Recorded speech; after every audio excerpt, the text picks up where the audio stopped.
Hi everyone, welcome to Once Upon a Motorcycle. My name is Nilanjan and today with me I have Shoikot, a good friend of mine. The two of us are doing a western coastal route road trip where we are going from Mangalore to Udupi and Gokarna and back home to Bangalore. Right now we are somewhere on a beach in Udupi. I'm not really sure where we are, but this frame looks absolutely epic. So Shoikot, how has the ride been so far? It's amazing, man. It's a mesmerizing ride. Yeah. Right from the first throttle in Bangalore till now, every movement, every acceleration felt awesome. And you know, Shoikot has just crossed 1,000 kilometers on his brand new Yay! Himalayan 450. Congratulations. Thanks, buddy. 1,000, and I'm so glad that it has happened on this ride. You'll remember this for a long time. Yeah. So back in the frame, we have my Himalayan 450 as well as Shoikot's brand new Himalayan 450. And in this video, I thought, well, let's have a chat about these adventure motorcycles because we are on an adventure. What better motorcycles than these two, right? Exactly. And the thing is, I have ridden my Himalayan 450 for now a little over 15,000 kilometers, and you just completed 1.5 years, right? yeah, in around a year or so. With job, family, tremendous, man. And you just completed 1,000, and it's been what, a month? Somewhere around 20 days now. Wow, that's I don't think I had done 1,000 kilometers in my first 20 days, to be honest. Yeah. Now, also we were chatting about this yesterday, and I thought it would make a great video. He's been riding motorcycles for almost 12 years. No, 20 years. 20 years, 2 decades. And I've been riding motorcycles for maybe 6 years now. Okay. And while I've been riding the Himalayan for a really long time, he's new to the Himalayan, but he has more exposure as a motorcyclist than me. I think we have a interesting combination going around. Yeah. And first of all, I just wanted to ask you, why did you go for this? Yeah. First thing is Royal Enfield. So I have been a fanboy of Royal Enfield since my childhood. Okay. Ever since I have seen bikes, I wanted to own a Royal Enfield, and that's what has happened. Even first bike that I bought out of my own stipend money of masters was Royal Enfield 350 Electra. So now coming to this, I have been riding Royal Enfield since last almost 13 years now. Then I wanted to shift to adventure, a higher segment bike. Then the question was which one. I was looking into the market. KTM was there, Scrambler somewhere was there, and then Himalayan was there. So 80% of me were already aligned towards Himalayan because I am a Royal Enfield fanboy. Right. But that 20% I took surveys, I spoke to this folk, I spoke to others in my group, and then I took a test ride, and I'm riding Himalayan 411 in my hometown Kolkata. Prior to this. So prior to this, so kind of, yeah, I was already sold. So yeah, I think a lot of reasons for me to buy an Himalayan. 20 years as a Royal Enfield enthusiast, I would say. Yeah. Not a fanboy, an enthusiast. And in that time you were mentioning that you owned 3 classic 350s? Yeah, 1 Electra and 2 Classic. And a 411 and now 450. Then 450. Wow. In comparison though, just for the audience, this is only my second motorcycle. Okay. The previous one was TVS Apache RTR 204V. Quite a mouthful, but I like to say the entire name all the time. By the way, this video is for people who are still on the fence about choosing Himalayan.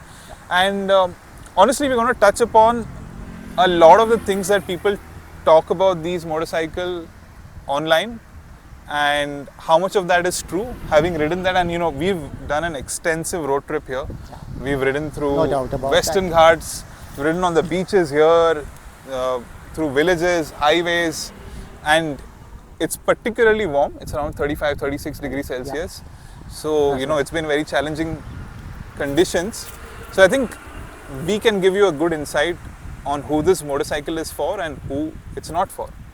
Now, as you mentioned that while purchasing your next motorcycle, you were also considering the 390 Adventure from KTM and Scrambler 400X. Yeah, I won't say I was considering. Those were only bikes that were in that segment and in that price range. So it's like when you have a government, you should also have an opposition. Same way, I wanted to see like how exactly those bikes are doing. I think nobody so far has spoken about politics on a motorcycle review video. Yeah, I don't know. But yeah, I didn't even take test ride for KTM or Scrambler. I somehow when I took the test ride for Himalayan, I took the test ride on Casa Brown though, and you know how good bikes are when they are for test rides. They are not very much maintained and all. I knew that, but when I rode it through the city, and I saw it is maneuvered very well, and I could able to handle it. I could ride it well. The throttle was very responsive. Rest I know, it's the Royal Enfield.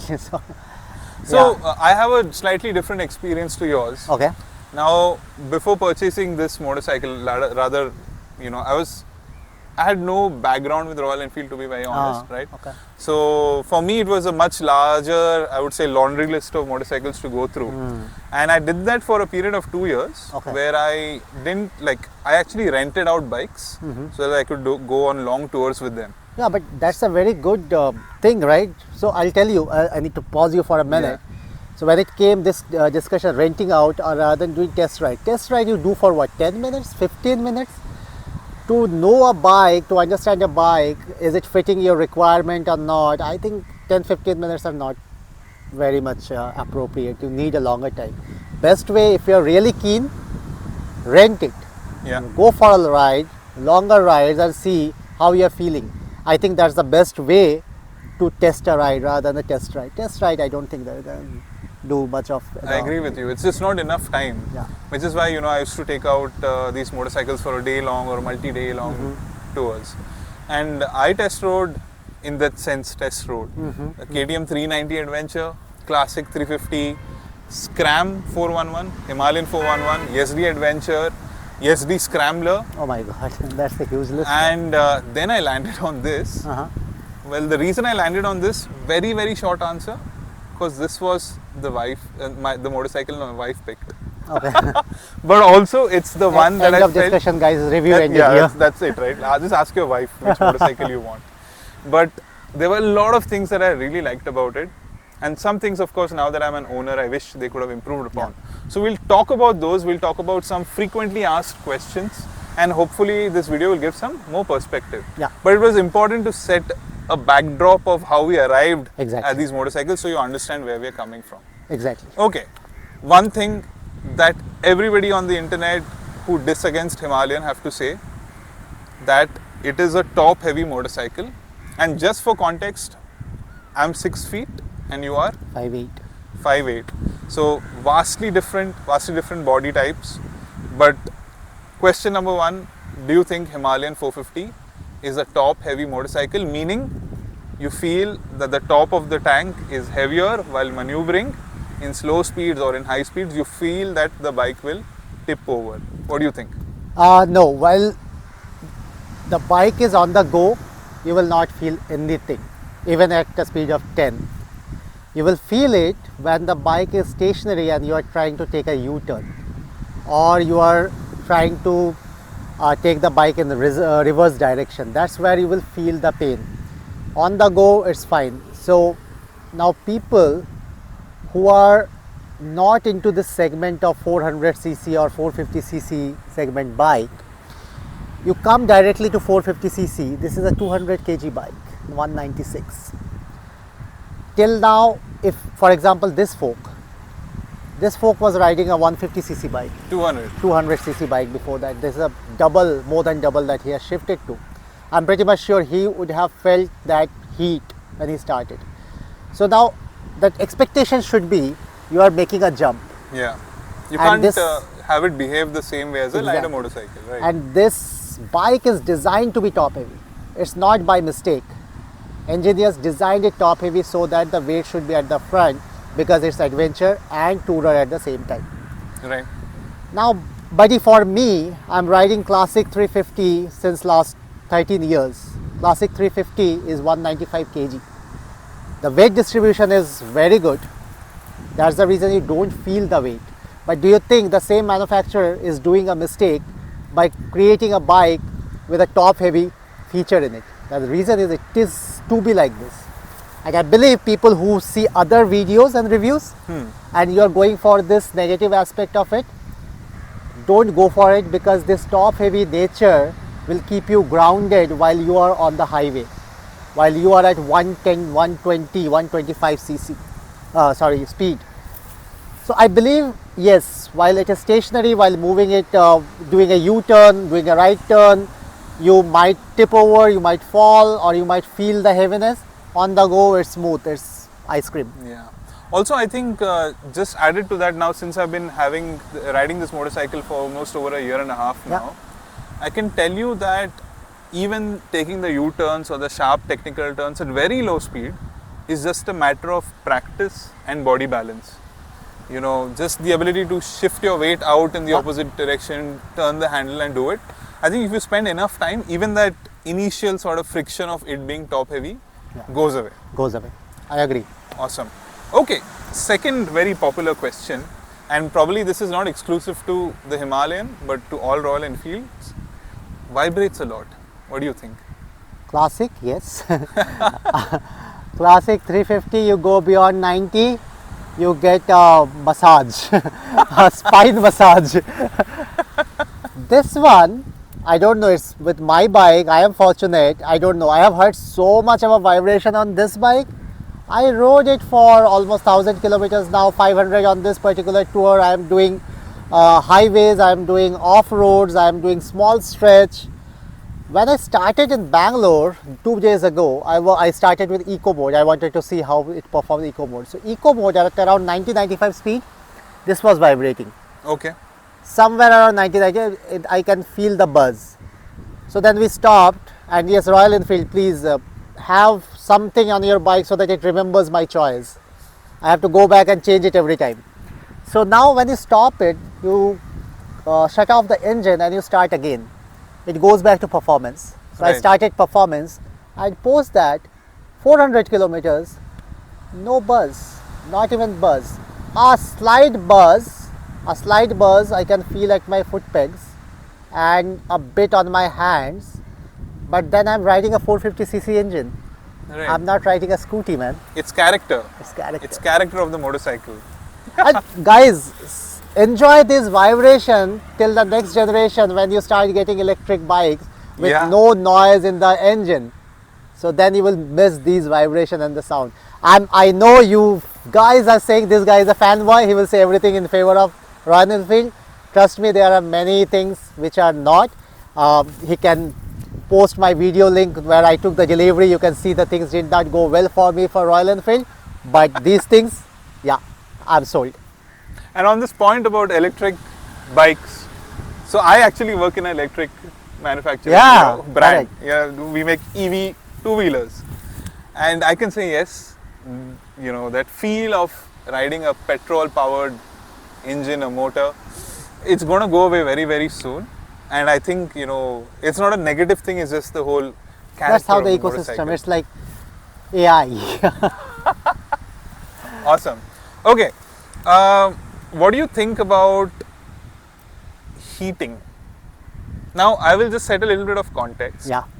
When I first purchased the motorcycle, after riding it, maybe, you know, after the first service or so, I did put a review video out. And one of the things that I touched upon in that video was that there's a lot of heat that emanates from the right side of the engine onto your right leg. Yeah. In fact, in an off-road trail, I was going at an angle, you know, there were like stones, rocks like this. Motorcycle slipped. It was brand new. I didn't want to put it down, so I just kept it gently, and I ended up burning my right leg because it touched the engine. It was really, really hot. But after the first service, or rather after the second service, up until now, it's been 15,000 kilometers so far, I don't think it heats anymore. Okay. I don't know if it is because the engine oil was changed. Possible. But I personally, it does heat in the beginning. In the long run, it hasn't. What's your experience been? Since considering that mine is a 2024 model and yours is a 2025 model, do you think there has been a difference? I think they made some changes to the bike in 2025. So about talking about the heat is my riding experience is a bit different from yours. I haven't done trail. I don't ride in the city. So I am privileged to have a second bike, not a bike, a scooty. I ride a scooty in the city. So when I ride in the highways, already I go 70, 80, 90 sometimes, 100 also. So the wind is so high, I think that is the reason I don't feel the heat. The heat might be there, Okay. but since I'm cruising at the highest speed, the external wind is kind of negating the effect So of. you're saying Himalayan has liquid cooled as well as air cooling. That depends upon who is riding the Himalayan. So it's kind of controversial. My wife will be watching this video later. I ride at 80, okay? So Yeah, I can vouch for it. see, I had to stop a lot of times. No, I'm just kidding. that's how it is. But I don't feel an issue while touring with the Himalayan. I cannot say about the trails. I haven't done trails. I'm not a big fanboy of trails. But for me, ille. Awesome. Now we spoke about vibrations, heating, being top heavy. What do you think about the pricing now? You purchased the motorcycle after the GST hike. Would you, I mean, you've certainly bought the motorcycle, but okay, let me phrase it. Was it a good choice to pay the amount of money that you did to get this? And just for context, he's got the Hanley Black, which I purchased as well in 2024, and I think the price right now is almost 30,000 rupees. 20,000 rupees 20. more than what I paid Post GST. post GST. And you know, you've got the tubeless Yeah. wheel, fancy stuff. I Not don't have fancy. that. It's But- like protection. But for somebody who's looking for a motorcycle in that price point, of course, all of them have increased. Now But does everything- it still hold value? Because you know, the reason I'm asking this, like beyond a certain point, no matter how good something is, if it's just too expensive, then it's, you know, it's too expensive. What do you think? What will one buy then? I want to do. Something that is not a Himalayan. Let's talk about the options in that case. Right. So if you want to tour, you can tour in Splendid too. I agree with that. But I'm talking about touring comfortably. When you talk about touring comfortably, KTM in this price range. I'm not going I'm not going BMW. I'm not going Honda. This price range. KTM Scrambler Himalayan. 3. Yazdi I'm not considering. Yazdi lovers, sorry. Oh, Don't unsubscribe to his channel. So these 3 I'm taking my opinion. All of 3's price has increased. Right. Now, a guy who is eyeing an Himalayan, who is ready to pay 4 lakh, I can bet you he will pay 4 lakh 20,000 even if his price is increased because he loves Himalayan. He will pay the 20,000, right? A guy who is not ready to pay 4 lakh, he will never look at Himalayan at the first place.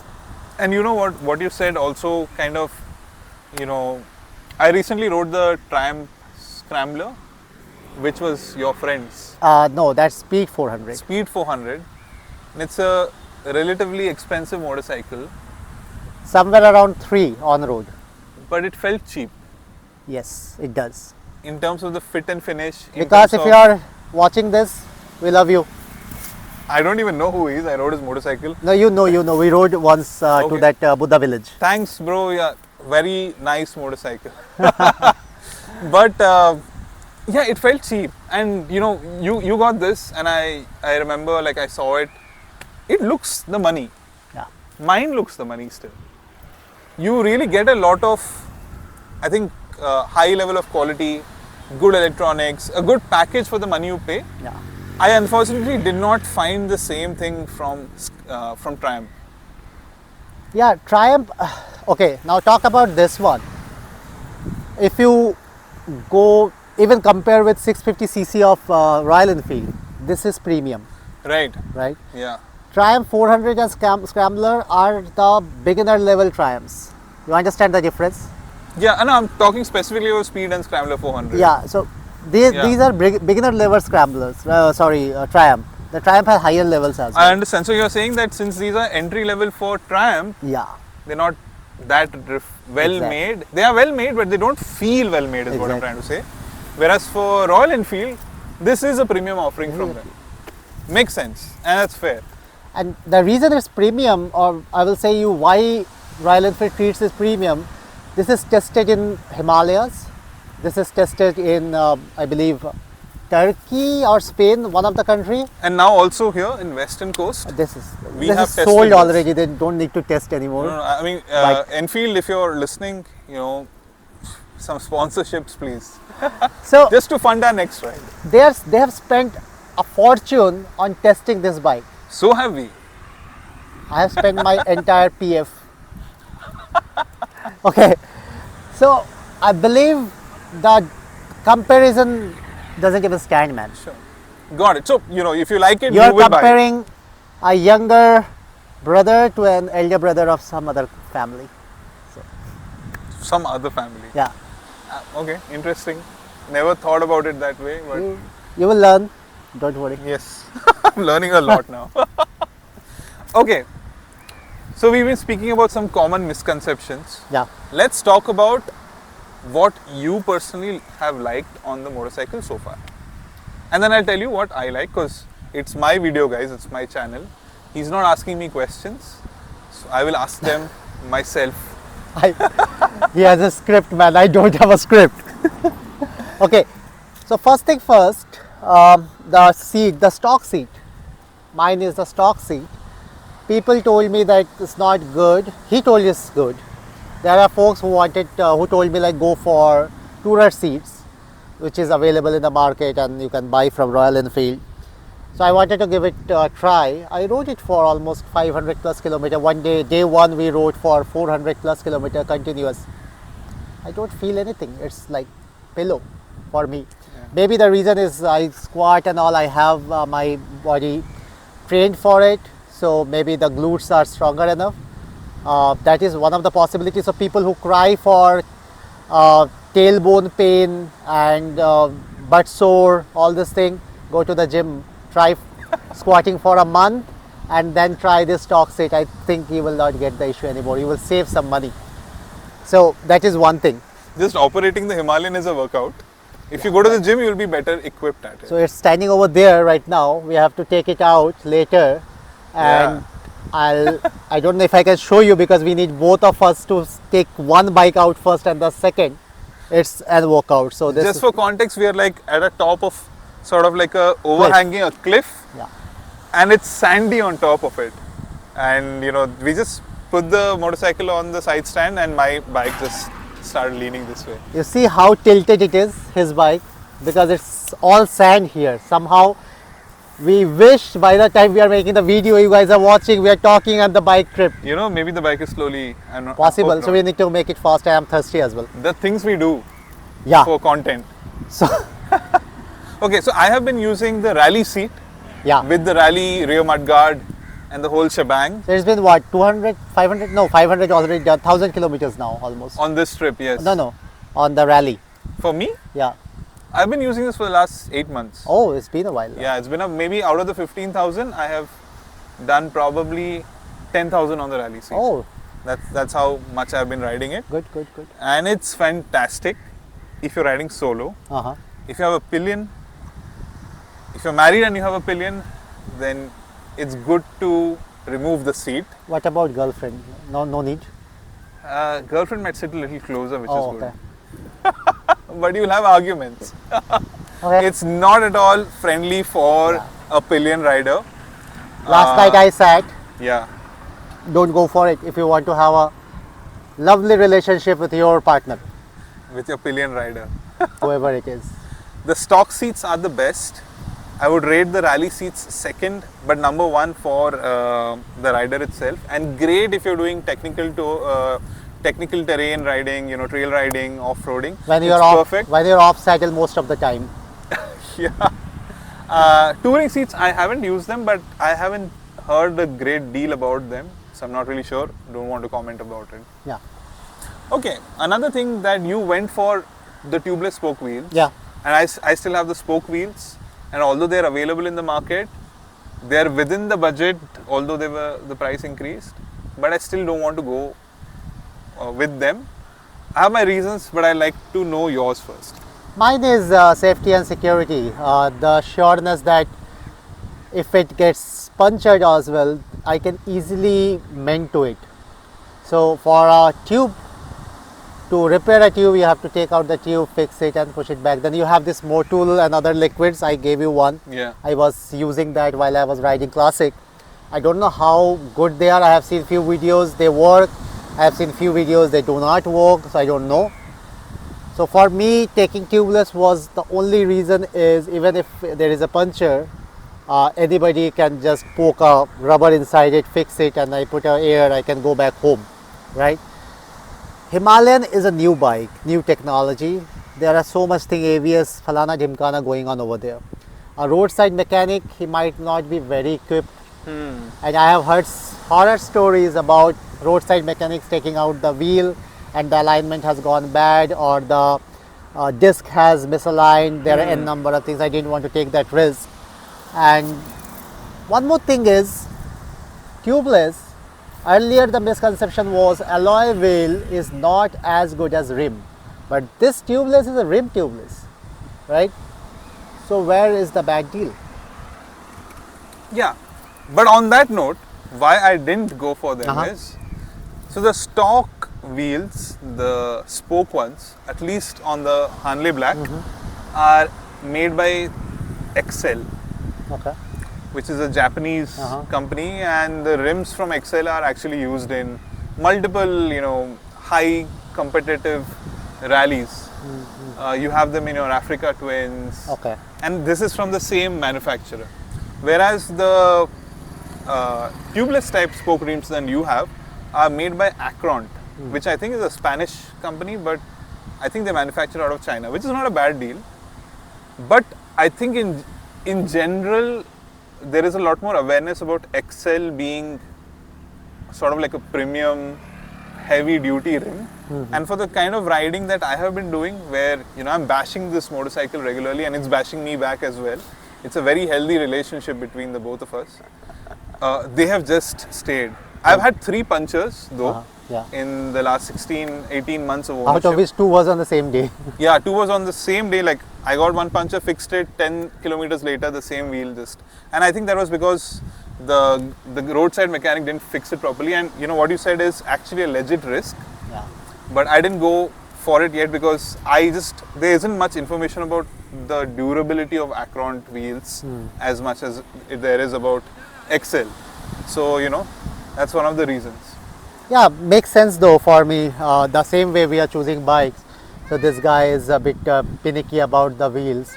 But I believe most of the folks who will be buying a Himalayan who do not want to go for trail, I think you can choose between these two and the reason. I absolutely agree with him. So your choice. Awesome. Now, what are some of the drawbacks?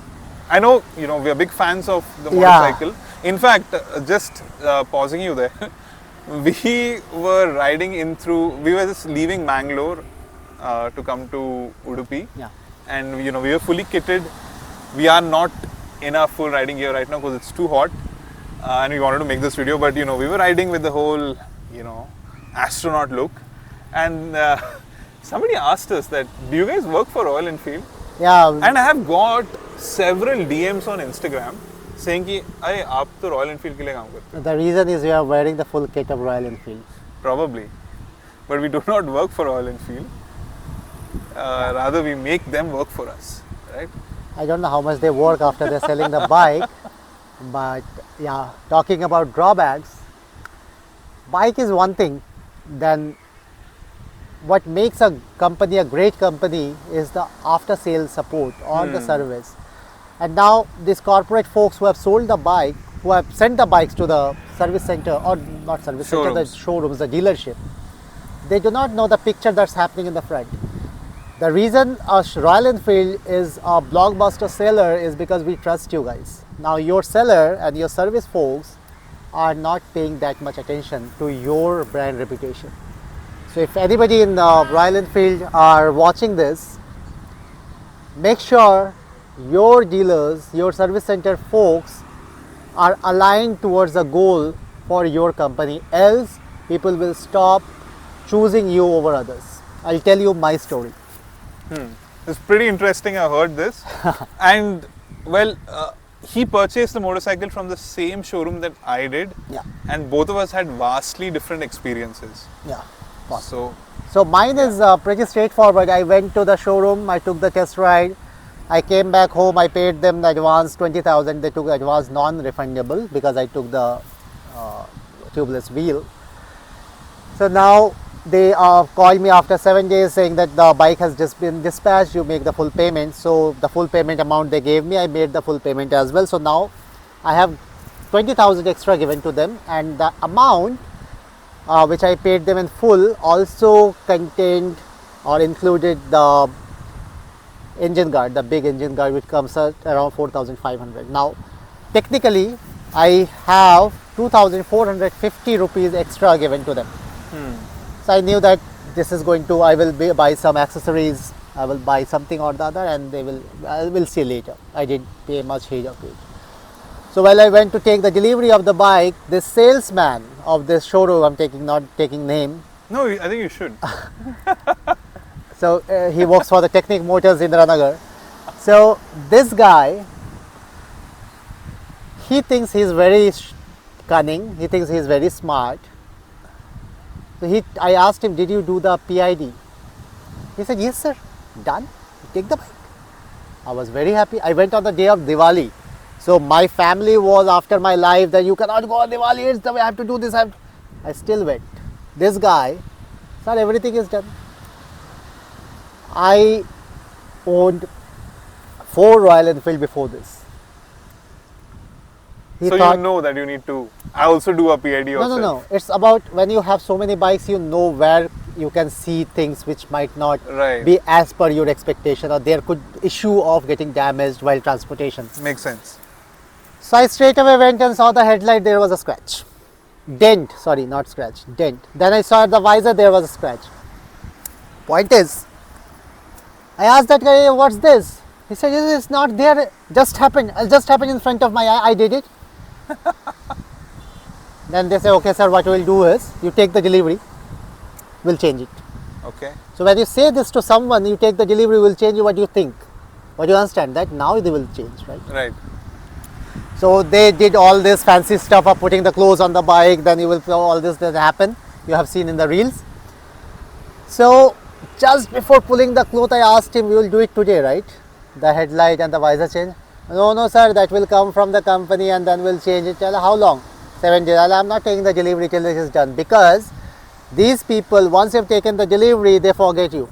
Yes. And then they keep calling. I will tell you that has happened after this. Same showroom with me. So then I didn't take the delivery, I came back home, and after 7 days they called me that your bike is ready, come and pick your bike. Okay, after 7 days I went. So I took the bike, they have fitted the leg guard, the rally guard, all those things, and then the headlight grill, radiator and knuckle guard. So these are the accessories I bought from Royal Enfield. But just one clarification, so you got a new motorcycle, right? Yes. Not the one that you were initially seen because it had damage. No, they changed only the headlight and the visor. So this is the same motorcycle? Same motorcycle, because the chassis and everything number is same. Okay. So they did not change it. Okay, coming to that, now I had 2,450 extra, as I said, and then they fitted all this thing. Then I asked him, hey, but what is the amount, remaining amount? He said, surprised. He was so surprised.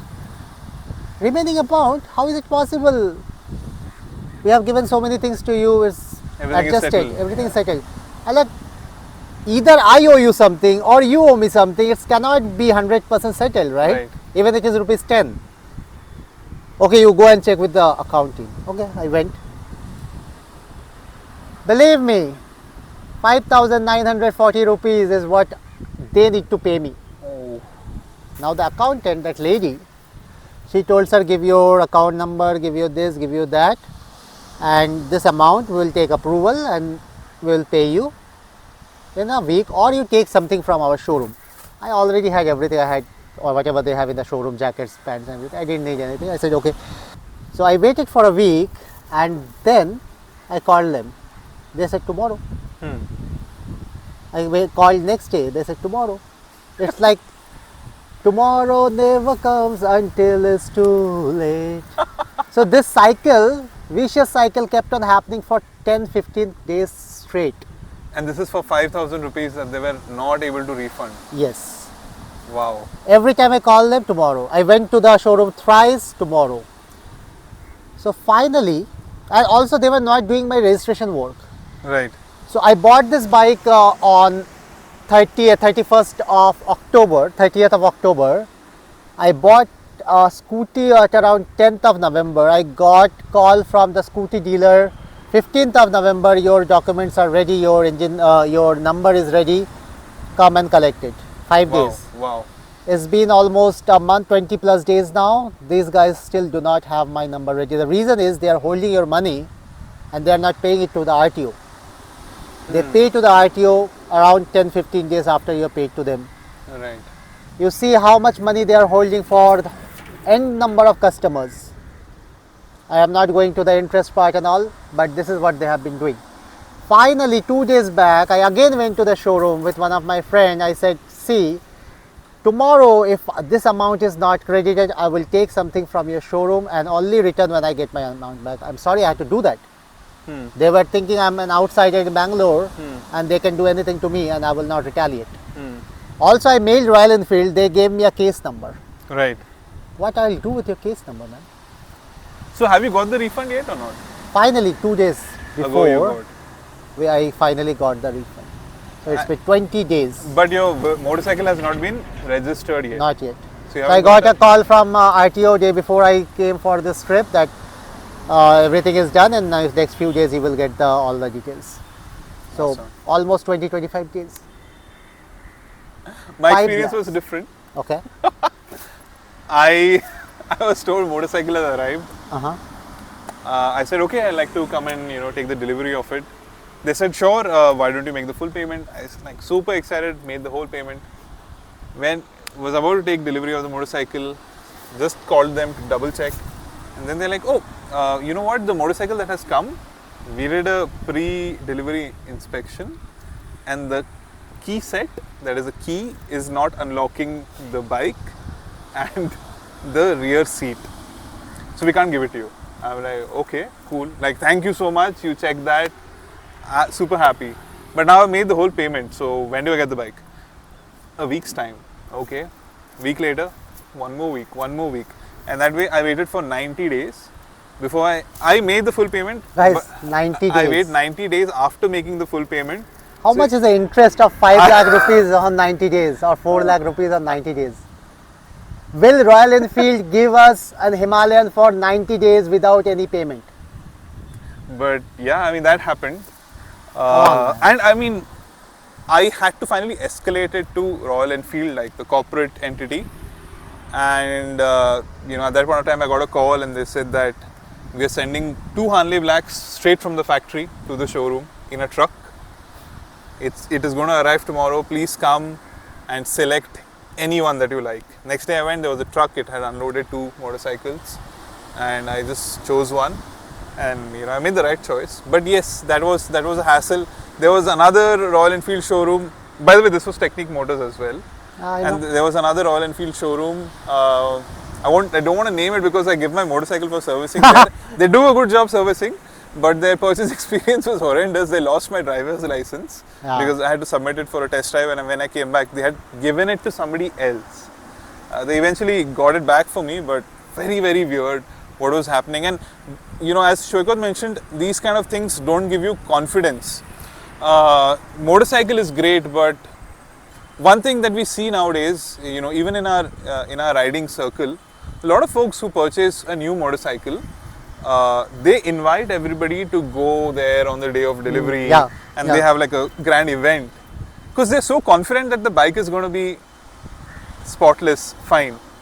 Unfortunately, we don't have that confidence. Like, okay, I'm going to get a delivery tomorrow. I am not confident about inviting my friends because I might go there and be like, there's something wrong with this. You've seen my case, right? You've seen your case, my case, both the cases. So I think Royal Enfield should definitely fix this. It's still a persistent issue. I know there will be some people who will say that how can you blame the brand for the dealership? Of course. But then who else can you blame or rather seek help from in this case? So tell me one thing on this question. Sorry to Yeah. cut you. You have an issue with you have premium subscription for Spotify, for example. Your playlist is not playing anything, okay, and you have paid. Let's say you have paid a fortune for that, and now you are calling the customer success agent, and he abuses you. How the hell did you call me? And for something blah blah blah, he abuses you. Right. Will you say that person is abusing me, or will you say Spotify is abusing me on call? Yeah, The same absolutely. thing is here. I think same thing applies. I will blame Royal Enfield. I didn't know those guys, Talon or whatever their name was. I didn't know Technic Motors. I went to that showroom because I knew Royal Enfield. If I get a bad treatment, I will blame Royal Enfield. I will not blame them. Yeah, It's absolutely. your thinking, or it's Royal Enfield who should educate them, school them, and tell them how to talk to your customers. And you As- know what? If this was like an exceptional thing, then Yeah. okay, fine. It Exactly. happens probably once in 100 instances. I mean, even then it's not fine, but still, like, it's happened to both of us. And you know, we know each other, and we also know a lot of people who've not had a great purchase experience or a post-purchase experience in terms of servicing. There is a general fear that, you know, you take the motorcycle for your free services and it's going to come back to you worse Exactly. than what you gave through. So somewhere I think the company needs to fix this. Okay, Yeah. quickly moving on. Yeah. The other thing that we were discussing is the headlights. What do you think about them? I haven't rode much on nights, but the amount of riding that we did while coming here, In the early morning, yeah, I'll say you might need an aux light, and Royal Enfield knows that people who are buying this kind of bikes will end up using aux light. That's the reason maybe they are not investing much on the headlight and keeping the price low by using it. But people who are riding too much on the at nights, doing highway rides and all, I think go for aux light. These lights so far not that good. okay. Well, and what other accessories are you going to add on this? See, I've been telling this since day one is I am fan of OEM accessories for any bike. Any bike. It's not about Royal Enfield. The reason is when you buy an accessories made by the manufacturer for that bike, that means that manufacturer has tested this bike with those accessories. Right. And it's intensive testing they have done. For example, top box. A top box of Royal Enfield is much expensive than what you get outside in the aftermarket. Okay. Somewhere around 8,000 INR you will save, so average. But tell me, a company non-Royal Enfield building that top box, will he spend that much amount of time testing that? Right. All the rides of Royal Enfield that has happened over the years happened with those top boxes mounted on it and being tested. So they know what exactly is going on. Same for the pannier rail. The fitting is not everything. How much it can hold, how much it can bend, how much it's away from the silencer, all these things. So I make sure that whatever is available with Royal Enfield, I install them. Whatever is not available, for example, aux light. Right now I don't see a good aux light with Royal Enfield. I will buy from outside. Right. If I buy, right now I don't have one. And also the aux light doesn't affect like the overall design of the motorcycle. Yeah, or, you know, exactly. the Correct. integrity of the motorcycle. And Royal Enfield knows that. The reason they know it, if you open the tank, there is a switch, not a switch, An accessory an port. accessory port. So they know that you will use accessories apart from this. And what accessories will be an electric?